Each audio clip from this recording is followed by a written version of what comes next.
Vous êtes de retour à Chérie, j'arrive sur les ondes de Chiz 94.3 et on parle maintenant à nul autre que Jean-Christophe Maisonneuve-Audet. Favel, c'est le nom de ton nouveau projet.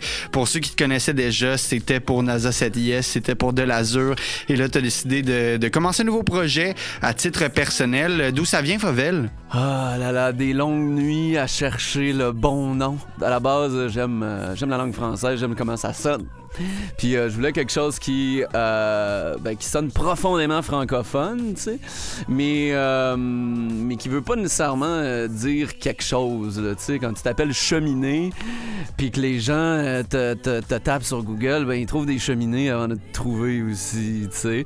Donc je trouvais que Favel, ben ça avait de la gueule, ça sonnait bien, ça avait quelque chose d'un peu, haute couture, parfum, quelque chose d'autres gammes, tu sais, Favel numéro 5, là, la nouvelle fragrance.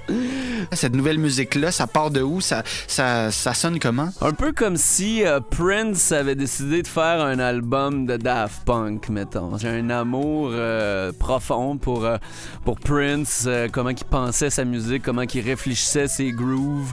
Au début des années 80, je vous conseille fortement là, l'album Controversy, l'album Dirty Minds, celui où il est en string sur la pochette. Là. Il avait peur de rien, notre Prince. C'était des grooves absolument réfléchis, vraiment percutants. Il y avait quelque chose d'un peu rock là-dedans qui rentre dedans. J'aime beaucoup Justice.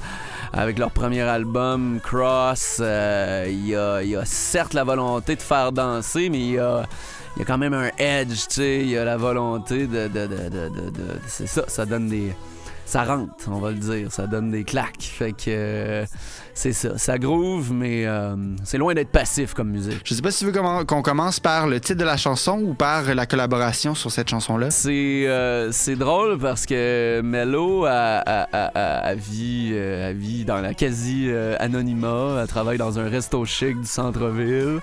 On s'est rencontrés un peu par hasard. On est devenus des amis à l'époque, mais c'est vraiment à l'époque de l'Azur, NASA 7IS. Elle m'avait littéralement bully pour qu'elle devienne notre choriste et j'ai succombé. Et déjà à l'époque où elle était la choriste dans De l'Azur, je me disais, et là, cette femme-là pourrait être autre chose qu'une choriste. Elle pourrait vraiment prendre les rênes d'une chanson. Puis je suis vraiment content de faire en sorte que ça se réalise aujourd'hui. Eh ben, je te remercie, Jean-Christophe, d'être passé à Chérie, j'arrive. Puis on se dit à la prochaine. Je passe vraiment une belle journée. Je te remercie d'y contribuer. Puis merci aux gens qui écoutent à la maison. J'ai connu